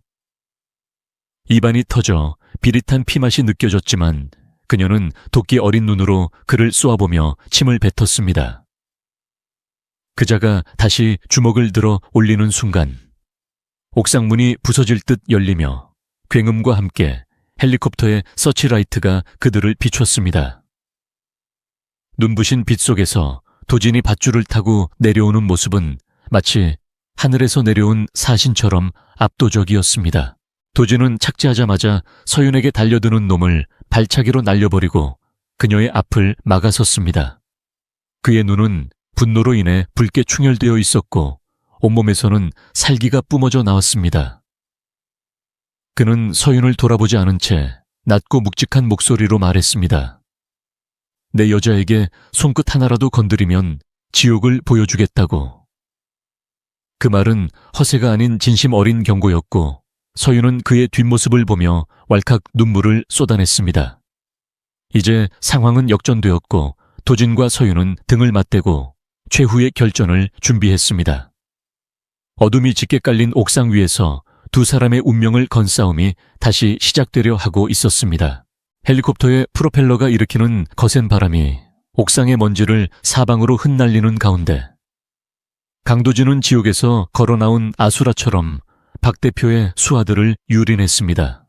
그의 주먹이 허공을 가를 때마다 둔탁한 타격음과 함께 사내들이 추풍낙엽처럼 쓰러졌고 그 압도적인 무력 앞에 기세등등하던 깡패들은 공포에 질려 뒷걸음질 쳤습니다. 서윤은 멍한 정신을 붙잡고 바닥을 기어 흩어진 서류 뭉치와 외장하드를 챙겨 품에 안았는데 온몸이 쑤시고 아팠지만 지금 이 증거들을 놓치면 모든 것이 끝장이라는 생각 하나로 버텼습니다. 도진은 마지막 남은 한 놈을 난간 너머로 집어던질 듯 위협하여 쫓아낸 뒤 거친 숨을 몰아쉬며 서윤에게 다가와 무릎을 꿇었습니다. 그의 눈동자는 분노와 안도감 그리고 깊은 후회로 일렁이고 있었고 떨리는 손으로 서윤의 피 묻은 뺨을 감싸 쥐었습니다. 서윤은 안도감에 다리에 힘이 풀려 주저앉으면서도 품에 안은 외장하드를 도진의 가슴에 밀어넣으며 자신이 결백하다는 것을 증명해 보였습니다. 도진은 증거물 따위는 안중에도 없다는 듯 그것을 바닥에 내팽개치고 서윤을 와락 껴안았는데 그의 심장이 터질 듯 격렬하게 뛰는 것이 서윤에게 고스란히 전해졌습니다. 그는 쉰 목소리로 늦게 와서 미안하다는 말을 반복하며 서윤의 어깨에 얼굴을 묻었고 서윤은 그런 그의 등을 토닥이며 괜찮다고 속삭였습니다. 베리타스 그룹의 보안팀이 옥상을 완전히 장악하고 상황을 정리하는 동안 도진은 서윤을 공주님 안기로 번쩍 들어올려 대기하고 있던 헬기에 태웠습니다. 헬기가 이륙하고 서울의 야경이 발 아래로 멀어지는 동안 도진은 구급 상자를 열어 서윤의 상처를 직접 소독해 주었는데 약을 바르는 그의 손길은 깃털처럼 조심스러웠습니다. 서윤은 따가움에 미간을 찌푸리면서도 자신을 바라보는 도진의 눈빛에서 흘러넘치는 애정을 느끼며 비로소 마음의 안정을 되찾았습니다. 안전가옥으로 돌아온 두 사람은 외부와의 연락을 차단한 채 확보한 증거 자료를 분석하기 시작했는데 그 내용은 예상보다 훨씬 더 추악하고 방대했습니다. 박 대표의 이중 장부에는 최 여사가 지난 10년간 회사 자금을 횡령하여 비자금을 조성한 내역뿐만 아니라 도진의 아버지를 독살하려 했던 정황 증거까지 고스란히 담겨 있었습니다. 서윤은 모니터 화면을 가리키며 이 정도면 최 여사를 당장 구속시키는 것은 물론이고 사회적으로 매장하기에 충분하다고 말했습니다. 도진은 주먹을 꽉 쥐며 어머니를 죽음으로 몰고 갔던 여자가 아버지까지 해치려 했다는 사실에 치를 떨었고 이제 더 이상의 자비는 없다고 선언했습니다. 그들은 날이 밝는 대로 검찰에 출두하여 이 모든 자료를 제출하고 최 여사의 숨통을 끊어놓기로 결의했습니다. 하지만 궁지에 몰린 쥐는 고양이를 무는 법이었고 최 여사는 이미 자신의 파멸을 직감하고 마지막 발악을 준비하고 있었습니다. 그녀는 박 대표로부터 증거를 빼앗겼다는 보고를 받고는 이성을 잃고 고래고래 소리를 지르며 집무실의 집기들을 부수었습니다. 그녀에게 남은 카드는 단 하나 도진이 가장 소중하게 여기는 것을 파괴하여 그를 무너뜨리는 것뿐이었습니다. 최 여사는 어둠의 세계에서 악명 높은 청부업자들을 고용하여 도진과 서윤이 검찰청으로 이동하는 경로를 매복 공격하라는 지령을 내렸습니다. 그녀의 눈은 광기로 번들거렸고 내 손에 죽을지언정 너희들에게 순순히 당하지는 않겠다는 독백을 중얼거렸습니다. 다음 날 아침 도진과 서윤은 철통 같은 경호를 받으며 방탄 차량에 탑승하여 검찰청으로 향했습니다. 차 안에는 무거운 침묵이 감돌았지만 두 사람은 서로의 손을 꼭 잡은 채 다가올 승리를 확신하고 있었습니다. 서윤은 차창 밖으로 스쳐 지나가는 풍경을 바라보며 이 싸움이 끝나면 도진과의 관계는 어떻게 될지 곰곰이 생각에 잠겼습니다. 계약이 종료되면 떠나야 하는 것이 원칙이었지만 그녀는 이미 도진 없이는 살 수 없는 몸이 되어버렸다는 것을 인정해야만 했습니다. 도진 역시 같은 생각을 하고 있는지 잡은 손에 힘을 주며 모든 것이 끝나면 우리 둘만의 여행을 떠나자고 제안했고 서윤은 수줍게 웃으며 고개를 끄덕였습니다. 그러나 그 행복한 상상은 굉음과 함께 산산조각이 나버렸는데 교차로를 지나던 그들의 차량 측면을 거대한 덤프트럭이 무서운 속도로 들이받았기 때문입니다. 세상이 뒤집히는 듯한 충격과 함께 차체는 종잇장처럼 구겨지며 도로 위를 몇 바퀴나 굴렀고 유리 파편이 사방으로 튀었습니다. 경호 차량들이 급제동하며 달려왔지만 트럭에서 내린 무장괴한들이 연막탄을 터뜨리며 시야를 가렸고 도로는 순식간에 아수라장으로 변했습니다.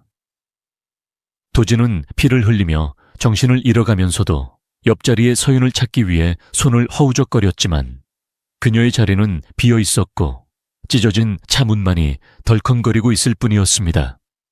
희미해지는 의식 속에서 서윤이 괴한들에게 질질 끌려가는 모습이 보였고 도진은 안 된다고 절규하려 했지만 입에서는 핏물만이 울컥 쏟아져 나왔습니다.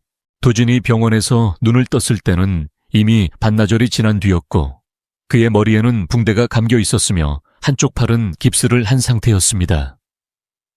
그는 링거 바늘을 거칠게 뽑아내며 침대에서 일어나려 했고 놀란 비서실장과 의료진이 그를 말렸지만 분노한 맹수 같은 그를 막을 수는 없었습니다. 비서실장은 침통한 표정으로 서윤이 납치되었으며 범인들로부터 연락이 왔다고 보고했습니다. 도진은 비서실장의 멱살을 잡고 휴대전화를 빼앗아 범인이 보낸 메시지를 확인했는데 그곳에는 폐허가 된 외곽의 물류창고 주소와 함께 혼자 오지 않으면 서윤의 목숨은 없다는 협박이 적혀 있었습니다. 도진은 고통도 잊은 채 옷을 갈아입으며 보안팀장에게 자신의 위치를 추적하되 절대 가까이 접근하지 말고 외곽에서 대기하라는 명령을 내렸습니다. 비 내리는 밤 도시의 불빛이 닿지 않는 외진 물류 창고는 을씨년스러운 기운을 내뿜고 있었고 녹슨 철문 사이로는 비릿한 소의 냄새와 곰팡이 냄새가 섞여 흘러나왔습니다.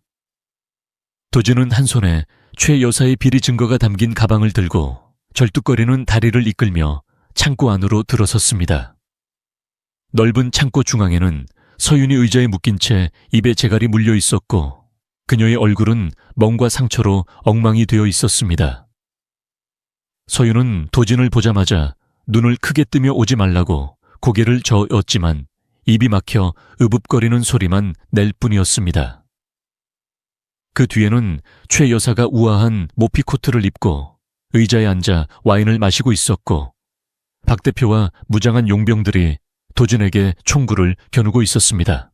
최 여사는 도진을 보자마자 박수를 치며 제발로 죽으러 온 것을 환영한다고 비아냥거렸고 도진은 가방을 바닥에 던지며 서윤을 풀어주면 이 모든 자료를 넘기고 사라져 주겠다고 제안했습니다. 하지만 최 여사는 싸늘한 미소를 지으며 자신은 거래를 하러 온 것이 아니라 처형을 하러 온 것이라고 말했습니다. 그녀는 도진이 살아있는 한 자신은 언제나 불안에 떨며 살아야 할 것이기에 오늘 여기서 도진과 서윤 모두를 죽이고 사고사로 위장할 것이라는 끔찍한 계획을 밝혔습니다. 도진은 어차피 죽을 목숨이라면 서윤만이라도 살려달라고 무릎을 꿇고 애원했지만 최의 여사는 오히려 그 모습에 희열을 느끼며 박 대표에게 도진을 쏘라고 명령했습니다. 그 순간 도진은 숨겨두었던 연막탄을 터뜨리며 몸을 날려 가장 가까이 있던 용병의 총을 빼앗았고 창구 안은 순식간에 매캐한 연기로 가득 차며 총격전이 벌어졌습니다. 탕탕거리는 총소리와 비명소리가 난무하는 혼란 속에서 도진은 오로지 서윤이 있는 곳을 향해 돌진했습니다. 그는 다리에 총을 스치면서도 멈추지 않고 달려가 서윤을 묶고 있던 밧줄을 끊어냈고 재갈을 풀어주었습니다. 서윤은 풀려나자마자 도진을 부축하며 출구 쪽으로 도망치려 했지만 연기가 거치면서 박 대표가 그들의 앞길을 막아섰습니다. 박 대표는 광기 어린 눈으로 도진을 향해 총구를 겨누었고 이제 끝이라며 방아쇠를 당기려 했습니다. 도진은 탄창이 빈 총을 던지며 서윤을 자신의 등 뒤로 숨기려 했지만 박 대표의 손가락이 움직이는 찰나의 순간 서윤이 도진을 밀쳐내고 앞으로 뛰어들었습니다. 둔탁한 파열음이 창고를 울렸고 서윤의 몸이 붉은 꽃을 피우며 허공으로 솟구쳤다가 힘없이 바닥으로 떨어졌습니다. 도진의 세상이 정지하는 듯한 충격을 받았고 그는 비명조차 지르지 못한 채 쓰러진 서윤을 받아 안았습니다. 서윤의 가슴에서는 붉은 피가 왈칵 쏟아져 나와 도진의 흰 셔츠를 적셨고 그녀의 시선은 점점 초점을 잃어가고 있었습니다. 박 대표가 당황하며 다시 총을 겨누려 할 때 창고의 철문이 부서지며 경찰 특공대와 도진의 보안팀이 들이닥쳤습니다. 초의 여사와 박 대표는 도망치려 했지만 이미 포위된 상태였고 그들은 경찰들에 의해 바닥에 처박혀 수갑이 채워졌습니다. 하지만 도진의 귀에는 그들의 비명소리도 경찰의 사이렌 소리도 들리지 않았고 오직 가쁘게 몰아쉬는 서윤의 숨소리만이 천둥처럼 크게 들려왔습니다. 도진은 떨리는 손으로 서윤의 상처를 압박하며 제발 눈을 감지 말라고 울부짖었고 눈물 콧물이 범벅이 된 그의 얼굴은 처참하게 일그러져 있었습니다.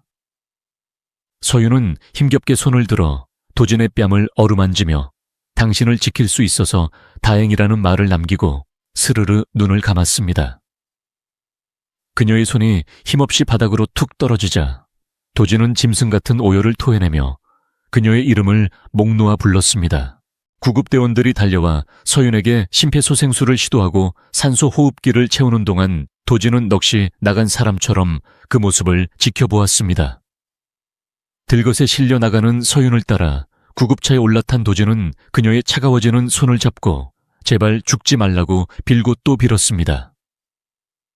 신이 있다면 자신의 모든 것을 가져가도 좋으니 제발 그녀만은 살려달라고 기도하는 그의 눈물은 멈출 줄을 몰랐습니다.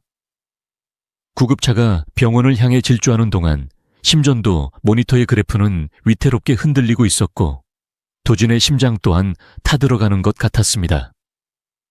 병원 응급실에 도착하자마자 의료진들이 서윤을 수술실로 급히 옮겼고 수술실에 붉은 등이 켜지자 도진은 그 앞에 주저앉아 하염없이 문만 바라보았습니다. 시간은 더디게 흘러갔고 수술실 밖 복도는 죽음 같은 정막만이 감돌았습니다. 도진은 피 묻은 자신의 옷을 내려다보며 오늘 하루 동안 일어났던 악몽 같은 일들을 되새겼습니다. 자신이 조금만 더 강했더라면, 조금만 더 빨리 움직였더라면 서윤이 이렇게 되지 않았을 것이라는 자책감이 그를 갉아먹었습니다. 그는 주머니에서 꼬깃꼬깃해진 계약서를 꺼내 찢어버리며 만약 서윤이 깨어난다면 다시는 그녀를 위험에 빠뜨리지 않겠다고, 그리고 평생 그녀의 곁에서 속죄하며 살겠다고 다짐했습니다. 밤이 깊어가고 새벽이 올 때까지 수술실의 불은 꺼지지 않았고 도진은 복도에 무릎을 꿇은 채 기적을 기다리는 죄인의 모습으로 굳어 있었습니다.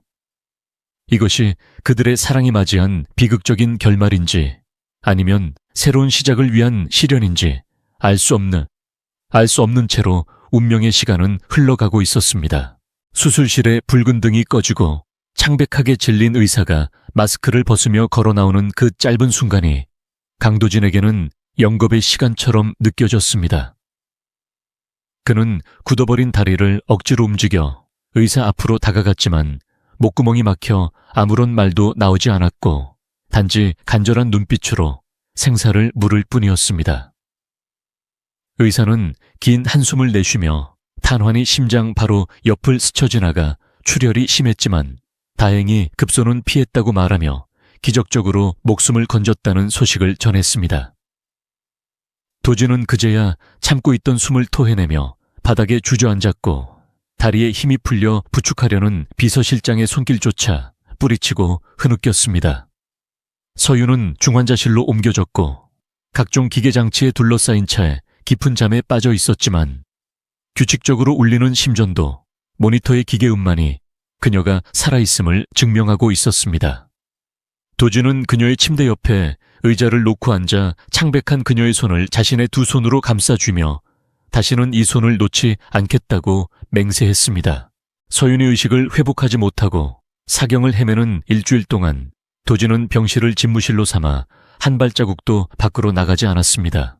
그는 베리타스 그룹의 회장으로서 처리해야 할 산더미 같은 업무들을 병실 구석의 작은 탁자에서 처리하며 틈날 때마다 서윤의 상태를 살폈습니다. 그 기간 동안 도진은 서윤을 납치하고 살해하려 했던 계모 초의 여사와 박 대표, 그리고 그들에 동조했던 모든 세력들에 대해 무자비한 숙청을 단행했습니다. 도진이 검찰에 제출한 이중장부와 비리 증거들은 대한민국 전체를 뒤흔들 만큼 강력했고 연일 뉴스에서는 베리타스 그룹의 경영권 분쟁과 관련된 추악한 진실들이 대서특필되었습니다. 최 여사는 구치소 독방에 수감되어 변호사를 부르며 발악했지만 도진이 고용한 호화 변호인단이 그녀의 모든 퇴로를 차단했고 결국 그녀는 무기징역을 구형받으며 몰락의 길을 걷게 되었습니다. 도진은 차가운 법의 심판이 내려지는 과정을 뉴스로 지켜보며 아무런 감흥도 느끼지 못했는데 그의 온 신경은 오직 침대 위에 누워있는 서윤에게만 집중되어 있었기 때문입니다. 그는 밤마다 악몽에 시달리며 식은땀을 흘리는 서윤의 이마를 닦아주고 건조해진 입술에 물을 적셔주며 그녀가 깨어나기만을 간절히 기도했습니다. 창밖의 계절이 바뀌어 나뭇가지의 앙상함 대신 푸른 잎이 돋아나기 시작할 무렵 기적처럼 서윤의 손가락이 미세하게 움직였습니다. 도진은 깜짝 놀라 의자를 박차고 일어나 그녀의 얼굴을 살폈고 서서히 떠지는 서윤의 눈꺼풀 사이로 갈색 눈동자가 드러나는 순간을 목격했습니다. 초점 없는 눈으로 천장을 바라보던 서윤이 고개를 돌려 도진을 알아보았을 때 그녀의 눈가에는 맑은 눈물이 고였고 입술이 달싹거리며 무언가 말하려 애썼습니다. 도진은 급히 산소 마스크를 벗겨주며 귀를 기울였고 서윤은 갈라진 목소리로 당신은 괜찮냐고 물었는데 그 한마디가 도진의 가슴을 무너져 내리게 만들었습니다. 죽음의 문턱에서 돌아온 사람이 자신보다 상대를 먼저 걱정한다는 사실에 도진은 죄책감과 고마움이 뒤섞인 눈물을 흘리며 그녀의 손등에 얼굴을 묻었습니다. 그는 아이처럼 어웅엉 울며 미안하다고 고맙다고 사랑한다고 수없이 반복해서 속삭였고 서윤은 힘없는 손을 들어 그의 머리를 쓰다듬어 주었습니다. 의료진이 달려와 서윤의 상태를 체크하고 일반 병실로 옮길 수 있다는 긍정적인 소견을 밝히자 병실 안에는 비로소 따스한 봄의 기운이 감돌기 시작했습니다.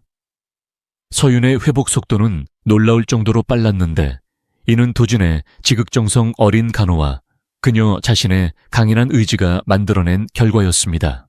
일반 병실로 옮긴 후 두 사람의 시간은 마치 꿀처럼 달콤하게 흘러갔는데 도진은 회사 일을 전면 중단하고 서윤의 재활 치료를 돕는 데 전념했습니다.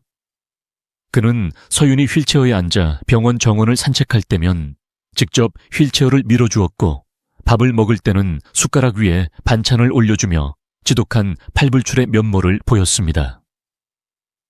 병원의 간호사들은 카리스마 넘치는 재벌 회장이 사랑에 빠진 평범한 남자로 변해가는 모습을 보며 부러움 섞인 수근거림을 멈추지 않았습니다.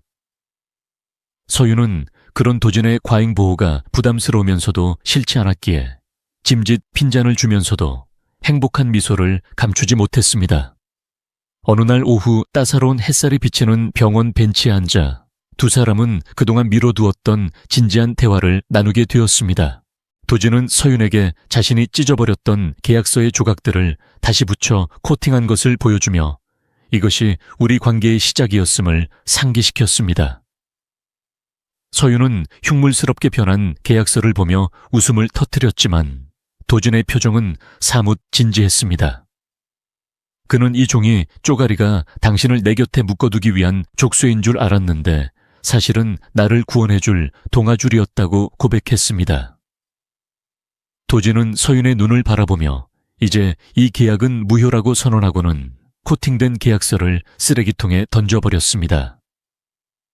서윤이 놀란 눈으로 그를 쳐다보자 도진은 주머니에서 작은 벨벳 상자를 꺼내 들었는데 그 안에는 눈부시게 빛나는 다이아몬드 반지가 들어있었습니다. 도진은 서윤의 앞에 한쪽 무릎을 꿇고 정식으로 청혼했는데 그의 목소리는 떨리고 있었지만 확신에 차 있었습니다. 그는 더 이상 갑과 을의 관계가 아닌 인생의 동반자로서 평생을 함께해달라고 말하며 당신이 내 심장을 훔쳐갔으니 그에 대한 책임을 지라고 예전에 서윤이 농담처럼 던졌던 말을 인용했습니다.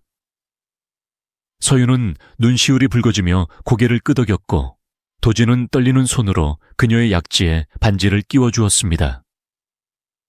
두 사람은 벚꽃잎이 흩날리는 병원 정원에서 입을 맞추었고 지나가던 환자들과 의료진들은 그들에게 아낌없는 박수를 보내주었습니다. 그것은 비즈니스 계약으로 시작된 차가운 관계가 죽음을 넘나드는 시련을 겪으며 진정한 사랑으로 승화되는 완벽한 순간이었습니다. 서윤이 퇴원하는 날 베리타스 그룹의 봉화저택은 완전히 다른 분위기로 그녀를 맞이했습니다. 음산하고 차가웠던 감시 카메라들은 철거되었고 정원에는 색색의 꽃들이 심어져 있었으며 고용인들의 얼굴에는 진심 어린 미소가 번져 있었습니다. 도진은 서윤의 손을 잡고 현관을 들어서며 이곳이 이제 우리의 진짜 집이라고 말해 주었고 서윤은 감격에 겨워 주위를 둘러보았습니다. 저택 내부 역시 서윤의 취향에 맞춰 따뜻한 톤으로 리모델링되어 있었고 깨져 있던 가족 사진 대신 두 사람이 병원에서 찍은 다정한 셀카 사진이 액자에 담겨 있었습니다. 그날 밤 두 사람은 저택의 테라스에 앉아 와인을 마시며 지나간 일들을 추억했고 앞으로 펼쳐질 미래에 대해 이야기 꽃을 피웠습니다. 1년 후 베리타스 그룹의 정기 주주총회장은 수많은 취재진과 주주들로 인산인해를 이루고 있었습니다. 강도진 회장이 취임 후 최대 실적을 달성하고 그룹의 투명성을 강화했다는 평가를 받으며 주가가 연일 최고치를 경신하고 있었기 때문입니다. 회의장 문이 열리고 도진이 등장하자 플래시 세례가 쏟아졌는데 그의 곁에는 언제나처럼 한서윤이 당당한 모습으로 서 있었습니다.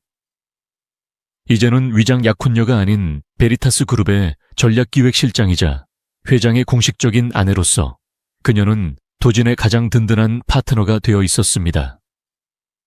서윤은 세련된 정장 차림으로 단상에 올라 유창한 프레젠테이션을 진행했고 주주들은 그녀의 명석함과 카리스마에 매료되어 기립박수를 보냈습니다. 도진은 단상 아래에서 서윤을 바라보며 흐뭇한 미소를 지었는데 그녀가 빛날수록 자신 또한 빛난다는 사실을 누구보다 잘 알고 있었기 때문입니다. 주주총회가 성공적으로 끝나고 이어진 리셉션 파티에서 두 사람은 샴페인 잔을 부딪히며 서로의 노고를 치하했습니다. 도진은 서윤의 허리를 감싸 안으며 귓가에 대고 오늘 밤은 야근을 해야 할 것 같다고 짓궂게 속삭였고 서윤은 피식 웃으며 회장님의 명령이라면 따르겠다고 재치 있게 받아쳤습니다. 두 사람은 더 이상 과거의 상처에 얽매이지 않고 서로를 치유하고 성장시키는 완벽한 한 쌍이 되어 있었습니다. 그들은 파티장을 빠져나와 도심이 내려다 보이는 루프탑 바로 향했는데 그곳은 1년 전 두 사람이 처음 만났던 바로 그 바였습니다. 익숙한 재즈 음악이 흐르고 창가 자리에 앉은 두 사람은 과거의 자신들을 회상하며 웃음꽃을 피웠습니다. 서윤은 그때 자신이 술에 취해 도진에게 토하고 돈을 던져준 일을 떠올리며 얼굴을 붉혔고, 도진은 그 셔츠를 아직도 갑옷처럼 보관하고 있다고 놀려댔습니다. 서윤이 째려보자 도진은 웃음을 터뜨리며 그날 당신이 내 인생에 틈입하지 않았다면 나는 여전히 고독한 성에 갇힌 괴물로 살았을 것이라고 진지하게 말했습니다. 그는 서윤의 손을 잡고 당신이 나를 사람으로 만들었고 사랑을 알려주었다며 고마움을 표현했습니다. 서윤 역시 도진을 만나 자신의 잠재력을 깨닫고 진정한 행복을 찾게 되었다고 화답하며 두 눈을 반짝였습니다. 밤이 깊어가고 서울의 야경은 보석처럼 빛나고 있었지만 두 사람의 눈에는 서로의 모습만이 가장 빛나는 별처럼 보였습니다. 도진은 서윤에게 앞으로 어떤 시련이 닥쳐오더라도 당신과 함께라면 두렵지 않다고 말했고, 서윤은 우리가 함께라면 그 어떤 위기도 기회로 만들 수 있다고 자신있게 대답했습니다. 두 사람은 잔을 높이 들고 건배를 제의했는데 그 건배사는 우리의 영원한 책임을 위하여였습니다. 그 말 속에는 서로에 대한 사랑과 신뢰, 그리고 평생을 함께하겠다는 약속이 담겨 있었습니다. 알코올이 아닌 사랑에 취한 두 사람의 입맞춤이 길게 이어졌고 세상은 그들을 축복하듯 고요하고 아름답게 흘러갔습니다. 이야기는 여기서 끝이 나지만 강도진과 한서윤의 삶은 이제 막 새로운 챕터를 시작하고 있었습니다. 그들은 수많은 오해와 위기, 그리고 죽음의 위협을 넘어 진정한 사랑을 쟁취했고 그 과정에서 서로를 더 단단하게 만들어 주었습니다. 우연인 줄 알았던 만남이 운명이 되고 계약으로 시작된 관계가 영원한 서약이 되는 기적을 보여준 두 사람의 이야기는 베리타스 그룹의 전설로 남아 오래도록 회자될 것입니다. 도진은 서윤을 품에 안으며 나지막이 속삭였습니다. 사랑해, 내 인생 최고의 책임. 서윤은 환하게 웃으며 대답했습니다. 나도 사랑해요. 내 인생 최고의 행운.